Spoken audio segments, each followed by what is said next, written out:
ইউনিটিতে যে ঘটনা ঘটেছে, মুক্তিযোদ্ধাদের লাঞ্ছিত করা হয়েছে, মারধর করা হয়েছে এবং পুলিশে দেয়া হয়েছে, সেই ঘটনাটি নিয়ে আসলে দেশে এক ধরনের তোলপাড় দেশে এবং দেশের বাইরে। তো আমি আর কিছুক্ষণ পরে সে বিষয়ে একটি শো করব। এর আগে এখন আরো একটি খুবই গুরুত্বপূর্ণ কিংবা জরুরি একটি তথ্য আপনাদেরকে জানানোর জন্য মূলত আমি যুক্ত হয়েছি এবং যারা এখন দেখছেন কিংবা পরে দেখবেন আপনাদের জন্য বলছি, আমার সঙ্গে অতিথি হিসাবে যুক্ত আছেন সুইজারল্যান্ড থেকে নজরুল ইসলাম জমাদার, যিনি সুইজারল্যান্ড আওয়ামী লীগের সভাপতি, তাকে যুক্ত করেছি। তারা এই বাংলাদেশের অন্তর্বর্তীকালীন সরকার প্রধানের দায়িত্বে যিনি আছেন ডক্টর মোহাম্মদ ইউনূস, আমরা জানি তিনি নোবেল লরিয়েট, শান্তিতে নোবেল পুরস্কার বিজয়ী। তো তার এই নোবেল পুরস্কার যে বাংলাদেশের বর্তমান প্রেক্ষাপটে প্রশ্নবিদ্ধ হয়েছে এবং এটি যে বাতিল করা দরকার, সেই বিষয়ে একটি চিঠি দেওয়া হয়েছে নোবেল কমিটির কাছে নরওয়েতে। সেই বিষয়টি একটু খুব সংক্ষেপে বিস্তারিত যতটুকু সম্ভব জানার চেষ্টা করব, আপনাদেরকে জানানোর চেষ্টা করব। জনাব নজরুল ইসলাম, আপনাকে ধন্যবাদ ও কৃতজ্ঞতা জানাচ্ছি আমাকে সময় দেওয়ার জন্য। আপনি যদি একটু বলেন যে আপনারা কবে, কখন এবং কিভাবে এই ডক্টর মোহাম্মদ ইউনূসের নোবেল পুরস্কার বিষয়ে নোবেল কমিটিকে অবহিত করলেন, চিঠি দিয়েছেন কিংবা আবেদন বা স্মারকলিপি যাই বলেন, যদি একটু আপনি বলেন, শুরু করেন। জি, আসসালামু আলাইকুম। অসংখ্য ধন্যবাদ আমাকে আপনার এই জার্নালে সংযুক্ত করার জন্য। আপনার মাধ্যমে আপনার দর্শক শ্রোতাদেরকে অসংখ্য ধন্যবাদ এবং কৃতজ্ঞতা আমাদেরকে শোনার এবং দেখার জন্য।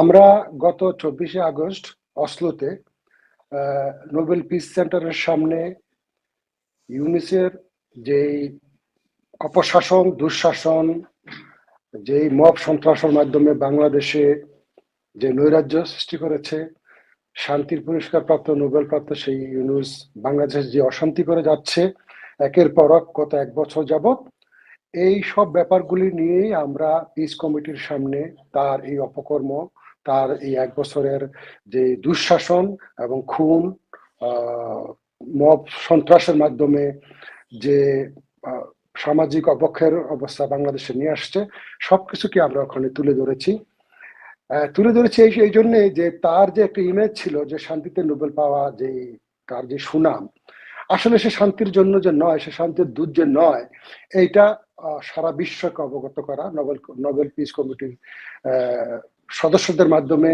যারা ওখানকার মেম্বারদের মাধ্যমে। সেখানে আমরা নরওয়ে আওয়ামী লীগের উদ্যোগে এবং নরওয়ে প্রবাসী বাংলাদেশিদের উদ্যোগে, সর্বীয় ইউরোপিয়ান আওয়ামী লীগের সহযোগিতা এবং স্বাধীনতার পক্ষের শক্তির সহযোগিতায় আমরা গত 24শে আগস্ট এই ম্যানিফেস্টেশনটা এই পিস কমিটির সামনে করি। সেখানে আমাদের অনেক লোকজন সমাগত হয়েছিল, আপনারা বিভিন্ন সময় হয়তো ভিডিওতে দেখে থাকবেন বা দেখেছেন। পরবর্তীতে 25শে আগস্ট আমরা নোবেল ইনস্টিটিউট সেন্টারের সামনে আর একটা প্রতিবাদ করি এবং সেখানেও আমরা স্মারকলিপি প্রদান করি এই একই মর্মে যে সে তার নৈতিকতা সে হারিয়েছে। ওই নোবেল পুরস্কারের যে মর্যাদা, সে মর্যাদার যে যোগ্যতা, সে যোগ্যতা সে হারিয়েছে। তার এই টিট ধরে রাখার বা এই টিটের সম্মান পাওয়ার যোগ্যতা তার আর এখন আর নেই। আসলে শান্তিতে যোগ্যতা মানে রাখার মতো নাই। যদি অশান্তিতে কোনো কিছু, কোনো পুরস্কার থাকে, সেটা তাকে পুরস্কৃত করা যেতে পারে আমি মনে করি। ধন্যবাদ। জি, তো সেইখানে আপনারা এই যে চিঠি বা স্মারকলিপি যাই বলেন কিংবা একদম একটা অভিযোগ আকারেই মূলত এটি দিয়েছেন, আপনারা কি মনে করছেন এটাকে এটা এই নোবেল পিস কমিটি তারা এটিকে গুরুত্বের সঙ্গে বিবেচনা করতে পারে, নাকি এটি আপনারা দেওয়ার জন্যই দেওয়া? না, অবশ্যই দেওয়ার জন্য দেওয়া নয়। অবশ্যই নোবেল পিস কমিটি এটা গুরুত্বের সাথে বিবেচনা করবে। হয়তোবা তাদের এই নিয়মে কারো নোবেল পুরস্কার ফেরত নেওয়ার এই যাবৎকালীন কোনো হয়তো উদাহরণ আমাদের সামনে নেই।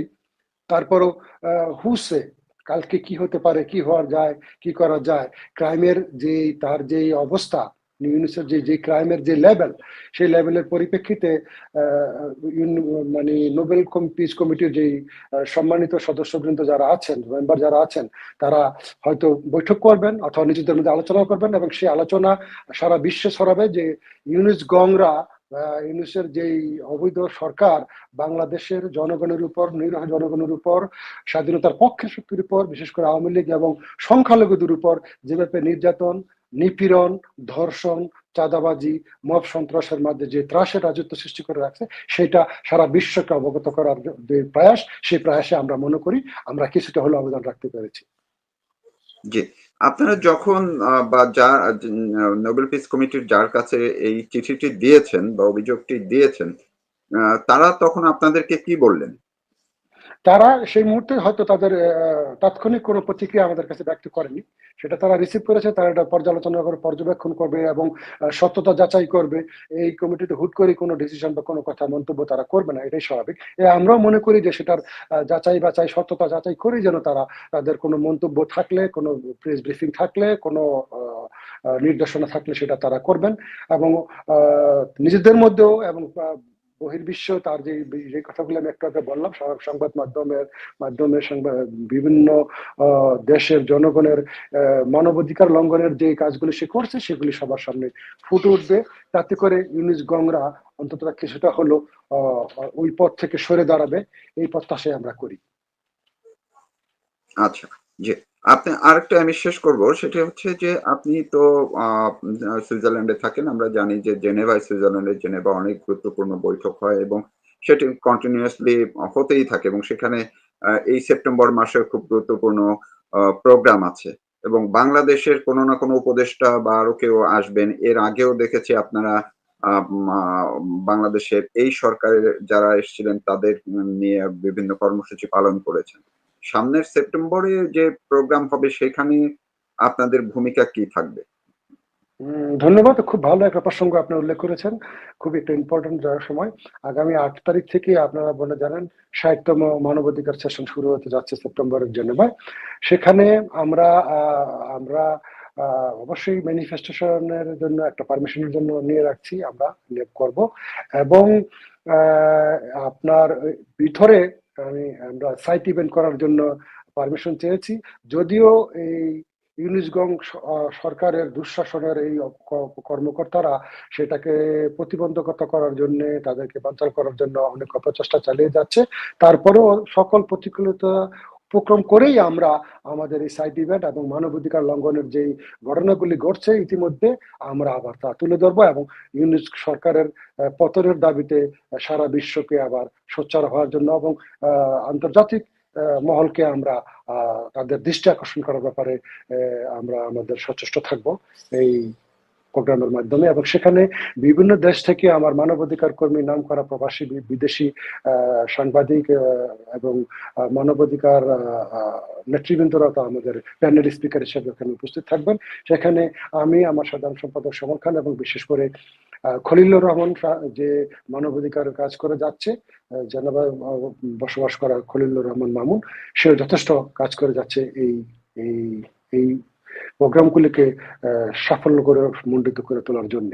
আপনাদের সকলের সহযোগিতা এবং উপস্থিতি আমরা কামনা করি। জি।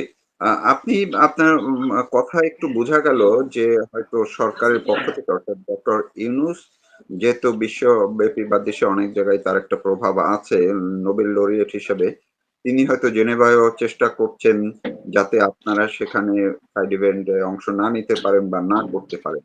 এটি কি সম্ভব? সেখানে যদি এই ইউনূস সরকার যদি চায় সেটি কি করা সম্ভব? আপনাদেরকে বাধা দেওয়া বা কোনো প্রোগ্রামে যাতে আপনাদের অংশগ্রহণ করতে না পারেন, সেটা কি তিনি করতে পারেন?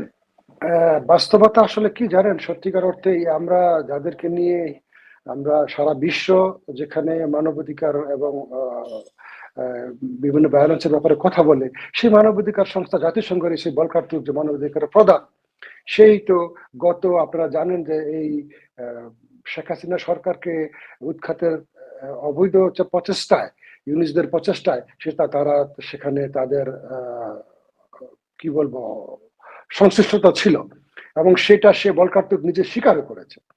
তো এখানে আমাদের প্রোগ্রামগুলি বাংলাদেশে যেই মানবাধিকার লঙ্ঘন হচ্ছে, যেই ঘটনাগুলি ঘটছে, সকলের তথ্যপাত্য, ভিডিও সবকিছু আমরা কালেক্ট করেছি। আমরা ভিডিও আকারে সেগুলির বিভিন্ন প্রমাণ আমরা তুলে ধরার চেষ্টা করছি এবং রাখছি।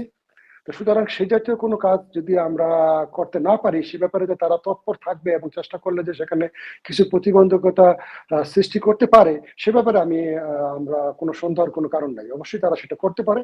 তবে আমরা আমাদের বিশ্বাস, আমাদের ধীরতা, আমাদের এই কর্মকাণ্ড চালিয়ে যাওয়ার যেই উদ্যম, সেটাকে আমাদের দাবিয়ে রাখতে পারবে না। যেটা বঙ্গবন্ধুর ভাষায় আমি বলি, বাংলাদেশের স্বাধীনতাকামী, মুক্তিকামী এবং মানবতার পক্ষের শক্তিকে কখনোই দাবিয়ে রাখা যায় না এবং যাবে না ইনশাআল্লাহ। জি, অনেক ধন্যবাদ আপনাকে। দর্শক যারা দেখলেন এতক্ষণ কিংবা পরে দেখবেন, আপনারা দেখলেন সুইজারল্যান্ড থেকে আমার সঙ্গে যুক্ত ছিলেন নজরুল ইসলাম জমাদার, যিনি বললেন নরওয়েতে গত 24 তারিখ ডক্টর মোহাম্মদ ইউনূসের নোবেল লরিয়েট যে প্রশ্নবিদ্ধ হয়েছে বাংলাদেশে, যে তিনি অশান্তির পরিস্থিতি তৈরি করছেন, বিভিন্ন ধরনের অপরাধ ঘটাচ্ছেন, সেই বিষয়ে নোবেল পিস কমিটির কাছে তারা অভিযোগ দিয়েছেন এবং যাতে করে তারা মনে করছেন যে এটি হয়তোবা তারা নোবেল পিস কমিটি